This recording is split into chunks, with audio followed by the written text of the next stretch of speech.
Marí Marí y seguimos en Melincué.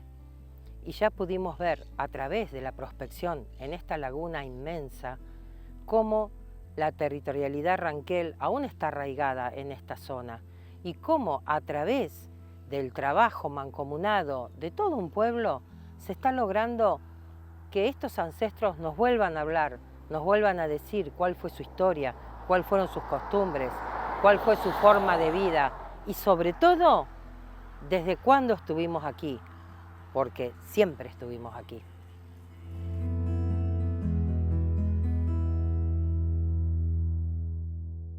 Norberto, ¿cuál fue la primera mención en la historia del paraje Melincué? Bueno, sobre eso se está discutiendo, pero ya hay alguna mención al pasar en épocas de la llamada conquista, en realidad invasión europea, cuando hay una carta de María de Garay, hija de Juan de Garay, que le escribe a Hernandarias, hablando sobre los caguaneros, que era una parcialidad indígena, que estaban en el área de Melincué. Bueno, eso más o menos hacia el 1604 aproximadamente. Después una mención más firme es aquella que le cede a Jerónimo Luis de Cabrera, que era nieto del fundador de Córdoba, pero con igual nombre, que le ceden una porción de terreno minúscula que iba de Cerro El Morro hasta Melincué y del río Cuarto al río Quinto. ¿Minúscula? Sí, por eso dije ¿Cuánto minúscula. estamos hablando de? Unos cuantos millones de hectáreas. Casi que una provincia. Sí, es más grande, 2 veces la superficie de Bélgica, por ejemplo, por decir una cosa, ¿no? Y le cedió con pueblos adentro, digamos, Sí, sí. como dijo, te cedo esto, andá y conquistalo. Sí, sí, no, además ya lo tenía en cierta forma conquistado, bueno, y hacía encomiendas de indios y todo eso. Bueno, esa, la sesión de 1633 está en las actas. 1633. Ah, 1633. Sí. Ajá. La segunda mención. Y después una tercera mención es la de la Merced de Rascaeta, que se forma dentro de la Merced de Cabrera, cuando al comandante de Punta del Sauce, que es hoy la Carlota, por sus actuaciones contra los indígenas, le ceden un terreno que va desde la Carlota hasta Melincué y bueno, que cubre más de 600.000 hectáreas, ¿no? Bueno, ahí se menciona el Fuerte Viejo y también se menciona el Fuerte Nuevo, ya estaban ambos fuertes. Bueno, esa sería la segunda mención, la tercera mención, y sería la más reciente y más importante en la historia, ¿no? Este Rascaeta después muere en un combate con los indígenas, así que no puede disfrutar, digamos, de su merced. De sucesión. Claro, quedan sus herederos, bueno. Y esta merced después quedó una parte dentro del territorio de Santa Fe y otra parte dentro del territorio de Córdoba, lo que ocasionó distintos problemas judiciales porque Santa Fe había vendido terrenos que se superponían con la merced. Bueno, hubo toda una cuestión legal que llevó años dilucidar, ¿no? Yo formo parte de un equipo que se denomina Entornos a Melincué. Vengo del Museo Gallardo, que es un museo provincial de ciencias naturales. Me dedico a lo que es la investigación, pero a su vez también soy educadora de ese espacio institucional en el cual creo que es un rol fundamental en estos tiempos, en donde transmitir historias y saberes transforma el presente para que haya otro futuro posible.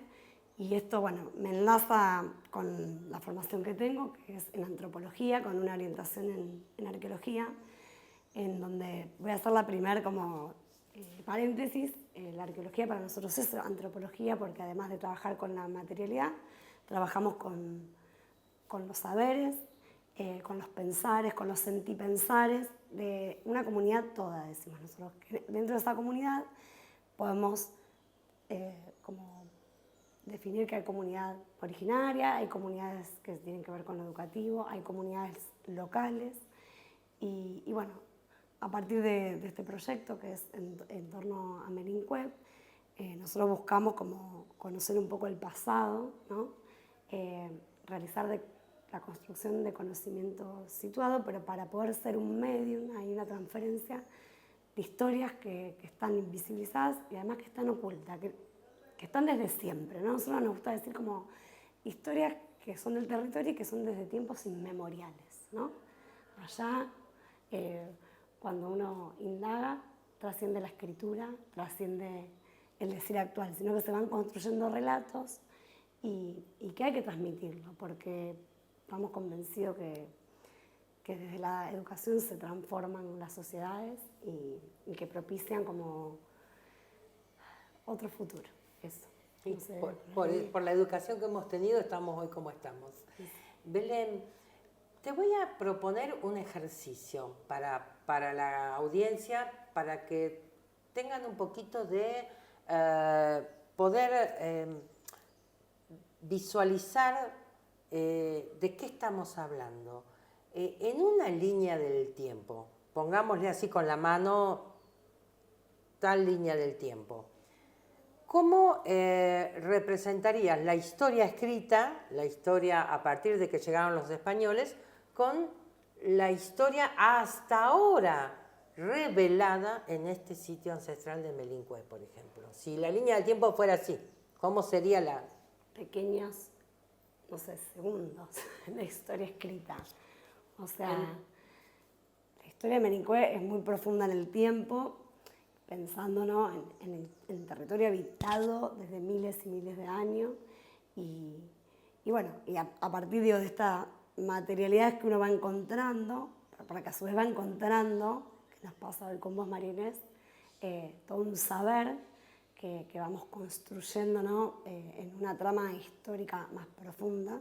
Para mí es como la historia escrita es muy mínima, porque es historia escrita, pero es historia crítica, en donde uno tiene que interpelarla y deconstruirla, ¿no?, para revisar, bueno, en qué bases, ¿no?, se empiezan a escribir esa historia, que en realidad a nosotros nos gusta decir que son las historias que hay que develar, porque no están todas develadas. Y también tiene que ver con esta idea del territorio, en donde hay humanos y humanas habitando, y donde hay un ambiente que en realidad es un todo, que muchas veces en la formación ya sea educativa o en la transmisión se disocia, ¿no? Esto de pensar el ambiente y la sociedad, la cultura y la naturaleza, y nosotros por ahí también estamos como indagando en esta construcción del ambiente como algo un poco más profundo en el tiempo, y que tiene que romper con esa historia occidental construida, ¿no?, de donde se empieza como a ver de manera dicotómica una realidad que acontece todo el tiempo integrada.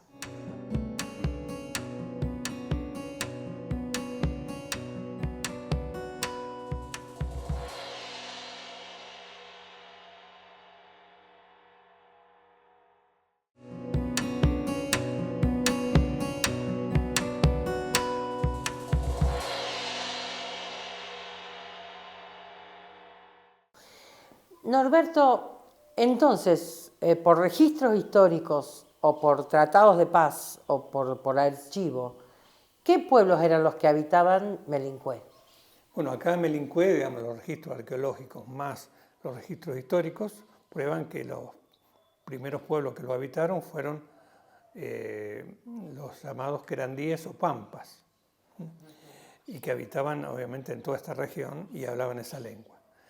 Su cultura, su cerámica, su forma de cazar, sus hábitos están descritos, digamos, tanto por registros históricos como arqueológicos, y se los encuentra permanentemente. Luego, con el pasar del tiempo, estos pampas en la región de Mamil-Mapú se interactuaron con pehuenches, con huiliche, hasta con comechingones, y se forma lo que se llama el pueblo ranquel, ¿no? Sería la mezcla de todos estos. Claro, pero con base de sustrato pampa como fundamental. Porque todos los otros pueblos venían como refugiados, ¿no? Luego ya esta etnogénesis genera este nuevo pueblo que incorpora otra lengua, que era la lengua que más se utilizaba en el comercio, que era el mapudungún, pero con una entonación y un acento caguané. por ahí está obviamente la pronunciación. Por ejemplo, en los mapuches dicen mapu y acá los ranqueles dicen mapú. Sí, Ranquel mapú. Como que el acento original no se pierde. No se pierde, la entonación, y además hay modismo y palabras propias que no se usan en el mapudungún. Y sí, que dieron origen al chedungún. Claro, el chedungún, que es la lengua de los ranqueles. Por ejemplo, la palabra lo, que es una palabra del caguané, que quiere decir médano, la tomaron textualmente los ranqueles y la usan con el mismo significado. Esa palabra no existe, por ejemplo, en el mapudungún. Se mantuvo esa palabra. Mantuvo, claro, sí. Porque esta es la zona de médanos. Claro, y no había médanos en Neuquén, por ejemplo. Claro. Ahí podrá haber bardas o Sí, montañas claro. o cerros, pero no médanos. Sí. Qué interesante todo esto, ¿eh? Qué Sí. interesante. Ahora, ya entonces tenemos mención de los ranqueles en Melincué. Sí. ¿Por qué era importante Melincué para los ranqueles? Y porque, Melincué era un punto, junto con La Carlota y junto con Río Cuarto, un punto de frontera, donde iban los principales caciques ranqueles, ¿no? Por ejemplo, en este sector de Melincué venía frecuentemente Carripilún. Carripilún frecuentaba este sitio, tal es así que cuando hace el viaje en 1806 con Luis de la Cruz, le aconseja a Luis de la Cruz que venga por este camino, que él lo conocía bien y que lo dominaba, tenía dominio sobre él desde el Mamil Mapú hasta este lugar. Digamos que era la autopista de Carripilún. Exactamente, es decir, tenemos que entender que en esa época los caciques principales dominaban grandes vías de comunicación. Otros, los indios de la frontera, digamos, llamémosle como el indio blanco, todo, manejaban más el camino que iba a Río Cuarto, por ejemplo, ¿no? Hay otros que manejaban más el que iba a La Carlota. Bueno, Carripilún manejaba más el que venía para Melincué. Y bueno, por eso es importante porque tanto los blancos que iban a comerciar al territorio indígena como los indígenas que venían a comerciar a las fronteras, lo hacían por estos caminos y con el aval de las autoridades españolas de Melincué y con el aval de Carripilún y las autoridades como nación indígena ranquel en sus territorios. Es decir, había avales de ambos lados para comerciar, ¿no? Por lo tanto, eran las grandes vías de comunicación. Acá, por ejemplo, salían una vía de comunicación que iba a la laguna Langueló, donde fue capturado Mariano Rosas, que está en el noroeste de la provincia de Buenos Aires actualmente, y de ahí seguían para el Mamil Mapú. Langueló, donde fue capturado niño, adolescente, Claro, Mariano Rosas, está aquí cerca entonces y también. está en el noroeste de Buenos Aires, a unos 250 kilómetros de acá. Claro. Y es una laguna de gran importancia porque ahí se erigió otro fuerte de importancia. El fuerte de Melincué fue trasladado a esa laguna, al fuerte Gainza, se llamó, en honor al ministro de guerra de esa época. Y bueno, entonces Melincué no dejó de actuar, siguió actuando, pero ya quedó detrás de la frontera y la frontera pasó a ese lugar. Me comentaron a mí que es importante también mencionar que cuando Carripilún viene acompañando a Luis de la Cruz, sucede o acontece la invasión inglesa y que ahí Carripilún hace un ofrecimiento al Cabildo de Buenos Aires. ¿Cómo es esa historia? Sí, el tema es el siguiente. Cuando venía Carripilún quería hacer el camino más recto desde Concepción de Chile a Buenos Aires. Pero antes de llegar a los toldos de Carripilún, que estaban en Marivil, en un lugar llamado Meucó, un cacique pehuenche le dice, desde acá, desde Meucó, hay un camino recto a Buenos Aires. Pero todos estos dominios son de Carripilún, tenés que pedir permiso para transitarlo. Entonces él se dirige a Marivil y le pregunta a Carripilún, ¿se podrá pasar por el camino que sale de Meucó directo a Buenos Aires? Poder se puede, le dice, pero más adelante, a la altura más o menos de Santa Rosa, La Pampa, hay un cacique que se llama Quilán, que es muy belicoso y que no sabe si lo va a dejar pasar. Entonces, belicoso con los blancos sería, ¿no? Belicoso sí, no solamente con los blancos, era belicoso con otras agrupaciones indígenas también. Bueno, entonces le dijo, si vos vas de acá derecho hasta Melincué, yo te acompaño y te aseguro que vas a llegar, porque desde Melincué a Buenos Aires tampoco alargas nada. Y es más seguro porque yo a estos caminos los recorro habitualmente. Entonces se ofreció y así vinieron juntos hasta Melincué. Tal es así que pensaba Luis de la Cruz desde Melincué tomar el camino de las Pampas hacia Buenos Aires para juntarse con el virrey Sobremonte. Cuando llega a Melincué se entera que los ingleses habían invadido Buenos Aires. Por lo tanto, el virrey había ido a Córdoba. Entonces le cambiaron todos los planes. Él decide ir a Córdoba. Bueno, y mientras tanto, Carripilún no lo va a acompañar a Córdoba a Luis de la Cruz, pero le dice, dígale al señor virrey que nosotros les ofrecemos 3.000 hombres para combatir a los invasores, ¿no? A los ingleses, con nuestras lanzas. Bueno, ese es el ofrecimiento que le hace Carripilún a través de la Cruz al virrey, ¿no? Bueno, y después de aquí ya se vuelve Carripilún hacia Sustol. Perfecto, así que eso también sucedió aquí en Melincué. Sucedió aquí en Melincué. Nosotros siempre contamos que nosotros somos nuestro entorno.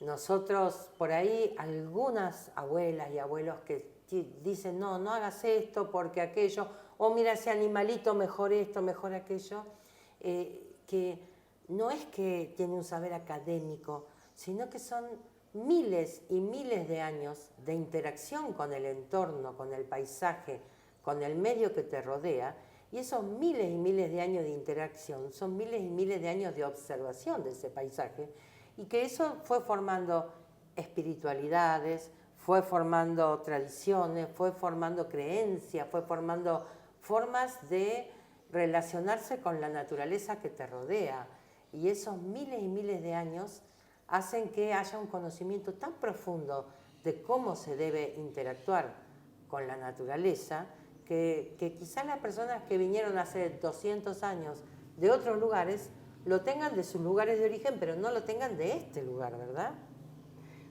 Del lugar contextualizado. Está bueno por ahí esto de retomar. A mí me gusta decir, ¿no? Esto de somos naturaleza, somos parte de algo más amplio. Además de ser un cuerpo en un espacio, somos sentimientos, emociones, deseos, que, no sé, este sistema por ahí te lleva un poco puesta con alguna realidad X, pero es importante como rescatar, y yo digo, de construir el lugar que uno ocupa en el espacio para poder volver a transitar y ser en el espacio, que creo que es lo más rico que tienen las comunidades originarias. Estar en comunión. Estar en comunión, en una común unión. Y eso hace la común unidad. Entonces, es una comunidad en donde podés integrarte. Pero bueno, esto es un proceso también de deconstrucción que hacemos los educadores, porque somos formados y transitados en lugares o espacios que tienen que ver quizás con otras culturas, con otros conocimientos, y también tiene que ver con un proceso espiritual en donde uno se encuentra con una perspectiva antropológica, porque ahí me parece que sí, uno puede conectarse con algunas sensaciones o sentimientos que tienen que ver con las comunidades originarias. A eso voy. Belén, repetime entonces. ¿Cuántos años de ocupación histórica? Historia escrita por españoles o criollos. ¿Cuántos años? Aquí. Cientos. No sé. Cientos, 200 años como...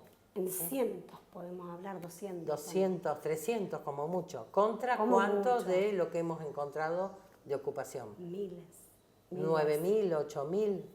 8.000. 8.000 contra 300. Una historia. Creo que queda claro lo que dice Belén, que las comunidades tienen mucho para aportar a la sociedad, para comprender el medio que nos rodea, ¿verdad? Sí.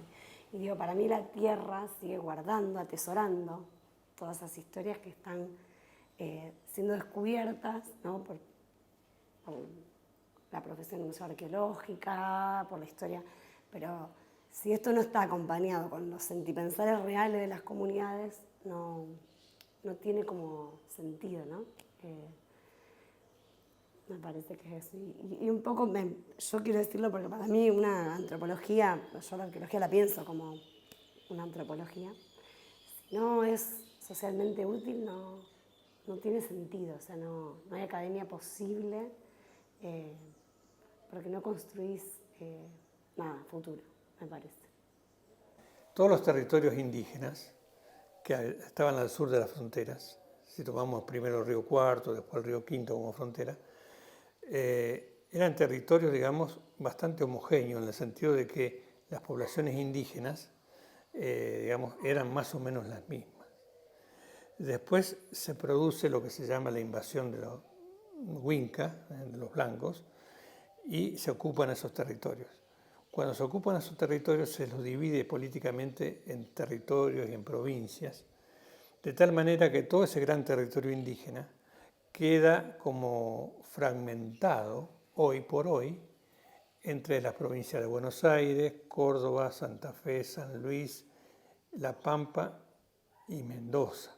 Entonces todo ese territorio por ahí es tratado de distintas maneras según las jurisdicciones, cómo lo enfocan. En algunos lugares no le dan tanta importancia a la cuestión ancestral, en otros sí. Entonces se ha generado toda una discontinuidad territorial en cuanto a la concepción del mismo. Un poco me parece que hay que enfocar de volver a ver todo este territorio ancestral como una unidad biológica, cultural, de todos estos pueblos, ¿no? De ocupación milenaria. De ocupación milenaria. Entonces, apunto a que por ahí sí estamos en Santa Fe, pero los pueblos pampas, que eran 10, Ranqueles, ocuparon el sur de Santa Fe, pero siguieron más allá. Generalmente a los escolares de Santa Fe le hacen el dibujo de la bota y le dicen en el sur vivieron tal y tal, pero no le dice hasta dónde llegaban. Entonces queda muy fragmentado, y lo mismo le pasa a lo de La Pampa, lo mismo a lo de Córdoba. Entonces se sigue dando una visión muy fragmentada, no se toma el territorio en su totalidad. Lo que se tendría que enseñar en los colegios, bueno, es ver toda la región que ocupaban los indígenas y dentro de nuestra provincia en que estamos ocuparon este terreno, está bien, pero tomar primero la totalidad, que eso me parece lo que falta a nivel educativo de integrar. Hay como una desconexión de las provincias, parece que fueran territorios totalmente diferentes cuando las divisiones políticas son muy artificiales, una línea, un meridiano paralelo, uno pasa de un lado al otro y es lo mismo. Es decir, falta, me parece, esa conectividad entre las provincias que por ahí nos separan cuando son mucho más las cosas que nos unen, ¿no?